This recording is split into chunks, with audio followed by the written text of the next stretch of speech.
আমি হিন্দু ভাই বোনদের কাছে মিডিয়া দিয়ে দেখেন, আমি কোনো ক্ষমা চাইছি, আমি কোনো ধর্মকে ছোট করতে পারি না। একটা নাবালিকা প্রাইভেট থেকে ফিরছিল, ওই নাবালিকা তাকে ধর্ষণ করার অপরাধে 3 জন আসামি চিহ্নিত করে একজন মুসলমান ধরা পড়লো। ওই মুসলিম এরিয়াটাকে আগুন, দুর্গা মন্দিরের ভেতরে 8 জন কুলাঙ্গার একটা মহিলাকে রেপ করে, ডরনে वाला भी नहीं है, डराने वाला भी नहीं, हम तो मोहम्मद रसूलुल्लाह सल्लल्लाहु अलैहि वसल्लम को मानने वाला है। जोरे बोलो ना सुभान अल्लाह। हम अपने गर्दन को कटा सकता है ईमान का सौदा। कभी যে মানুষ সমাজে বলে বলে বেড়ায় মুসলমানদের আকীদা হলো অন্য সম্প্রদায়ের মানুষদের কতল করা, মিথ্যা কথা। এটা আমাদের দেশের নাম কি? ভারতবর্ষ। কি নাম? ভারত, ইন্ডিয়া। আমাদের একটা সংবিধান আছে, একটা আমাদের কনস্টিটিউশন আছে, ডক্টর ভীমরাও আম্বেদকর রচয়িতা করেছে, ঠিক না ভুল বলছি? আমাদের ভারত, আমাদের একটা পতাকা আছে, আমাদের একটা পতাকা আছে। কোন দেশের লোক যদি আমাদের দেশের পতাকাকে অপমান করে, সে কি দেশদ্রোহী? অন্য দেশের লোক না, সে অন্যায় করেছে। কিন্তু আমার দেশের কোন লোক যদি আমার দেশের পতাকাকে অপমান করে, সে কে? দেশদ্রোহী। আইনত শাস্তি হবে না হবে না? আমাদের ভারতের কোন লোক যদি দেশের সংবিধান বিরোধী কর্ম করে, সে কে? দেশদ্রোহী। কিন্তু অন্য দেশের লোক আমাদের ভারতবর্ষের সংবিধান বিরোধী, দেশদ্রোহী।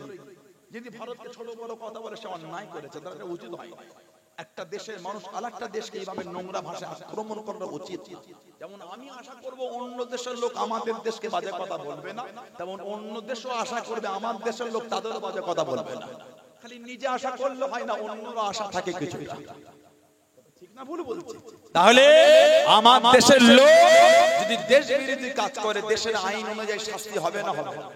সেরকম যেখানে ইসলামের কানুন, ইসলামের সংবিধান, ইসলামের বিধান যেখানে চলছে, সেখানে যদি ইসলাম বিরোধী কেউ কাজ করে, তার শাস্তি ওটা যেটা ইসলামের কোরআনে এসেছে। বুঝতে পেরেছেন? ইসলামের যেখানে ল চলে, সেখানে ওই কোরআন অনুযায়ী তার শাস্তি হবে। ওই ভারতে কেউ চুরি করলে হাত কাটে না তো? কাটে। কেন? এখানে দেশে ইসলামী সংবিধান নয়, আমাদের ভারতের সংবিধান একটা আলাদা আছে, সেই সংবিধান অনুযায়ী তার শাস্তি দেওয়া হবে। তবে যেখানে ইসলামের আইন চলে, সেখানে চুরি করলে হাত কেটে দেবে। ইসলামের আইন যেখানে চলে, সেখানকার খবরটা তুমি আমার দেশে এনে কেন অশান্তি লাগাচ্ছ? কথা ঠিক না ভুল বলছে? মানুষকে মিসগাইড কেন করে? মানুষকে মিথ্যা মেসেজ কেন দেয়? সমাজে অশান্তি কেন তৈরি করে?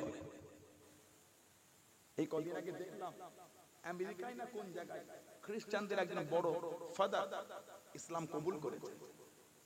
আমেরিকায় দেখলাম না, ব্রিটেন কোন একটা জায়গা, কান্ট্রির নাম বলে যাচ্ছে, আমার নবী প্রতি ভালোবাসা এনে সে মুসলমান হয়ে গেছে। জোরে জোরে বললেন না সুবহানাল্লাহ। কিছু কিছু মানুষের এগুলো সহ্য হচ্ছে না, ওজন্য সর্বসময় ইসলামের বিরুদ্ধে প্রপাগান্ডা চালাচ্ছে, এটা ওটা সেটা করে এখন আবার ওয়াকাব নিয়ে পড়েছে। আমার বাপের সম্পত্তি, আমার দাদুর সম্পত্তি, তোমার মুখ চচ্চর করছে কেন? কথা ঠিক না বলবো? এ তো আমার কাছে ঝেড়ে নেই না, এ তো আমার কাছে ঝেড়ে নেই। আমার বাপ দাদুদের রক্তের পানি করা সম্পত্তি আল্লাহ পাকের রেজার জন্য ওয়াকফে লিল্লাহ করেছেন, আল্লাহকে খুশি করার জন্য ওয়াকফ করে দিয়েছেন। জোরে বলে হাজার হাজার হাজার হাজার বিঘা সম্পত্তি মাঠের মধ্যখানে নয়, মেইন রোডের গায়ে কোটি কোটি টাকা দামের সম্পত্তি আল্লাহর জন্য দান করে দিয়েছে। জোরে বলো। তা আমার বাপ দাদুর সম্পদে তোমার কলজে ফাটছে কেন? তোমার যদি কষ্ট হয়, তুমিও তোমার পরের জেনারেশনের জন্য তুমিও 10 দিকে করে দাও। কথা বলে না, তুমিও ধরো। আমার নবীদের জিনিস তারা রক্ত পানি করে তৈরি করেছে, চুরি করে তো নাই। কথা বল না, ঠিক বলছো? চুরির জিনিস তো নয়, এ কি অভ্যাস? এতদিন হলো এনআরসি, এনপিআর, সিএ, এখন দেখছে হচ্ছে না, এবারে এসেছে সব সম্পত্তি। কথা বল না, ঠিক বলছো? যদি এনআরসি, এনপিআর, সিএ করতে হয়, ভারতের রাজ্য সরকার কেন্দ্রীয় সরকারের ক্ষমতা ভেঙে দিয়ে রাষ্ট্রপতি শাসন তৈরি করে 2-4 বছর যা লাগে লাগুক, গোটা ভারত জুড়ে এনআরসি হোক। কেন? আমার ভোটে আপনি নেতা হয়েছেন, এমএলএ, এমপি হয়েছেন, এখন আপনি ক্ষমতায় বসে বলছেন এনআরসি হবে। ভোট তো আমরা দিয়েছি, তা আমরা যদি অবৈধ হয় আমার ভোটটা, আপনি ক্ষমতায় থাকবেন কি করে? কথা ঠিক না ভুল বলছি? যদি এনআরসি এনপিআর সিএ করতেই হয় ভারতের রাষ্ট্রপতি শাসন দিয়ে দেন, দিয়ে আগে ভালো করে হোক, তারপরে আবার ভোট হয়ে ক্ষমতা হবে। কারণ আমরা সবাই তো ভোট দিয়েছি, ভোট দেন না, যে যাকে পেরেছেন দিয়েছে, সবাই ভোট দিয়েই তো হিন্দু মুসলমান জৈন বৌদ্ধ দলিত আদিবাসী সবাই মিলে তো ভোট দিয়েছে। কি ভাবছেন আপনি খালি মুসলমানের ক্ষতি? আসামের প্রথম এনআরসিতে 15 লক্ষ খালি হিন্দু ভাই বোনদের নাম এসেছে। কথা ঠিক না ভুল বলছি? মজাক কথা আপনার কাছে আসে। কিছু লোকের জিভ থেকে খালি লাল ঝরছে মুসলমানের বিরুদ্ধে কিছু কখন বলবো। কদিন আগে কলকাতায় আরজিকর তিলোত্তমা গোটা দেশ উত্তাল। আমি এর বিরোধ নয়, অন্যায় যে করেছে শাস্তি অবশ্যই হবে, হোক শাস্তি, ফাঁসি হোক। কিন্তু আমার জানার ইচ্ছা, গত কয়েক মাস আগে আসামে একটা নাবালিকা প্রাইভেট থেকে ফিরছিল, ওই নাবালিকা তাকে ধর্ষণ করার অপরাধে 3 জন আসামি চিহ্নিত করে একজন মুসলমান ধরা পড়লো। ওই মুসলিম এরিয়াটাকে আগুন ধরিয়ে দেওয়া হলো। পুলিশের গাড়ি করে নিয়ে যাচ্ছিল, পুলিশ বলল পুলিশ ভ্যান থেকে পুকুরে লাফ দিয়ে আত্মহত্যা করেছে। ক্লাস 2 এর ছেলেকে বললে মানায়, সিনিয়রকে বলে মানায় না। এটা ওগুলো বাচ্চাদের গল্প, নানিদের দেশে রাতে বুকের কাঁধে জড়িয়ে গল্প বলে, ওই গল্প শোভা পায় সমাজে, শিক্ষিত সমাজে শোভা পায় না। যাদের ওই 5 টাকার লবণ চোষ দিয়ে চষে কাটি লজে ওদের করে বলবে, ওরা শুনবে। শিক্ষিত সমাজে কোনো বললে আপনার অপরকতা প্রকাশ হচ্ছে, আপনি যে কমজোর, আপনি যে হীন মানসিকতা, তার পরিচয় হচ্ছে ওটা। মুসলমান গোটা নিউজ চ্যানেল হই হই শুরু হয়ে গেল। আজকে একটা রিপোর্ট দেখছিলাম, ওটা ডিসেম্বরের 13-14 তারিখে বিভিন্ন পেপার খবর করেছে। নভেম্বরে আপনার আসামে গুয়াহাটি, আমি হিন্দু ভাই বোনদের কাছে মিডিয়া দিয়ে দেখেন, আমি তাদের ক্ষমা চাইছি। আমি কোনো ধর্মকে ছোট করতে পারি না, আমার ইসলাম আমাকে নিষেধ করেছে। সুবহানাল্লাহ। আমার ইসলাম আমাকে শিখিয়েছে অন্যের ধর্ম, অন্যের দেবদেবীকে তুমি গালি দিও না, ভুলবশত সেও তোমার আল্লাহকে গালি দেবে। এটা আমার ইসলামের শিক্ষা। যদি আমার এই কথায় বিন্দু মাত্র কেউ ভাবে অন্য সম্প্রদায়কে আমি ছেড় দিচ্ছি, আপনি হীন মানসিকতা পরিচয় দিয়েছেন। ফুরফুরা শরীফ কোনোদিন অশান্তি চায় না, সুফিরা অশান্তি চায় না, সুফিরা শান্তি চায়। ঠিক না ভুল বলছি? সুফিরা অশান্তি না শান্তি। ফুরফুরা শরীফ সব সময়, এই বাংলা নয় ভারতের ইতিহাসে সব সময় ফুরফুরা শরীফ শান্তির বার্তাই দিয়ে গিয়েছে। জোরে বলে। আমার কথায় বিন্দু মাত্র কোন সম্প্রদায় ভাই নোংরা শব্দ বার করার চেষ্টা করবেন না। কিন্তু আমি বলতে চাই, আমরা দেখেছি গত কয়েক বছর আগে আপনার কাশ্মীরে আশিবা বলে 6 বছরের বোনটা নিয়ে গিয়ে কাদের ধর্মীয় জায়গায় ধর্ষণ করেছিল। সমাজের নিরীহ, সমাজের শিক্ষিতা, সমাজের এডুকেটেড হিন্দু ভাই বোনেদের ভাবা উচিত আপনার ধর্মকে কারা কালি লাগাচ্ছে। যদি আপনার ধর্মের ঝান্ডা বাঁধার জন্য মসজিদটাই প্রয়োজন হয়, তাহলে গোটা ভারত জন্য মসজিদ করে দেন, আমাদের কোনো দুঃখ নাই, বাঁধেন আপনারা। কই আমার কোনোদিন চিন্তা হয় না অন্য সম্প্রদায়ের ধর্মের জায়গায় গিয়ে আমি ঝান্ডা বাঁধবো, এটা আমার জন্য উচিত না। ঠিক না? আমি কেন বাঁধবো? কিন্তু তারা কারা? যারা জোরে গান বাজনা ড্যান্স করার জন্য মসজিদের সামনেটাই পছন্দ করে নিচ্ছে। কেন অশান্তি করছে?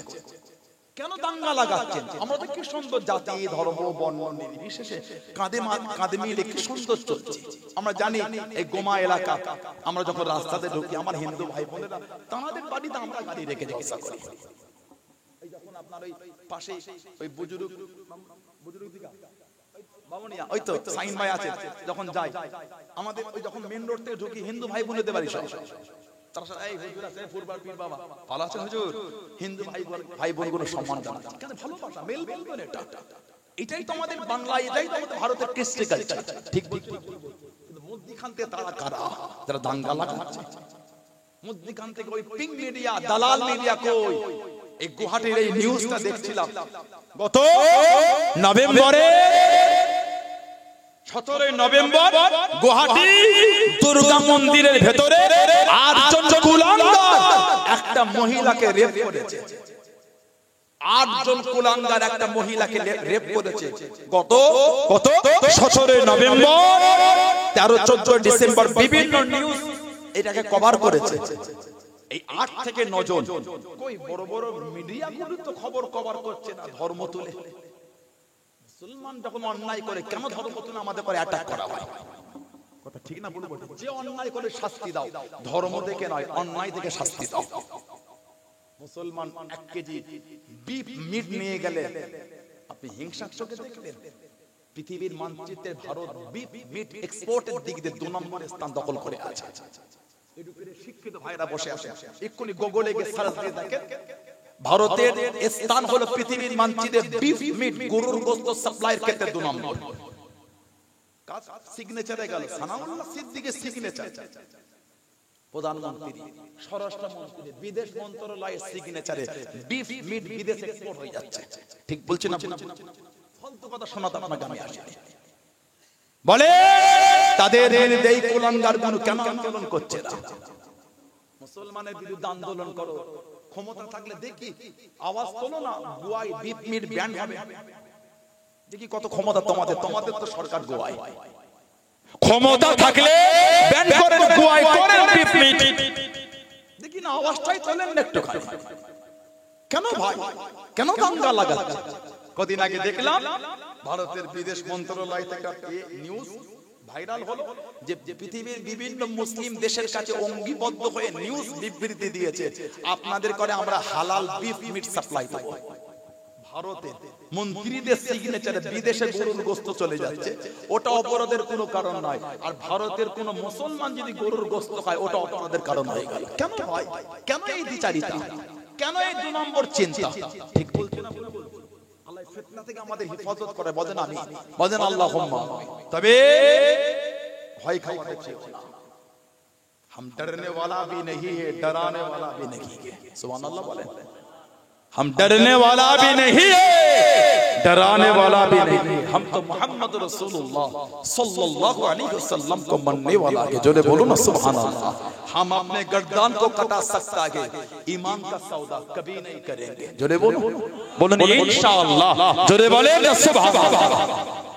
আল্লাহ ফিতনা থেকে আল্লাহ আমাদের সমাজের জাতি ধর্ম বর্ণ নির্বিশেষে সকলকে আল্লাহ হেফাজত করে, কাঁধে কাঁধ মিলিয়ে সম্প্রীতির সঙ্গে আল্লাহ চলা তৌফিক দান করে। বলুন আমিন।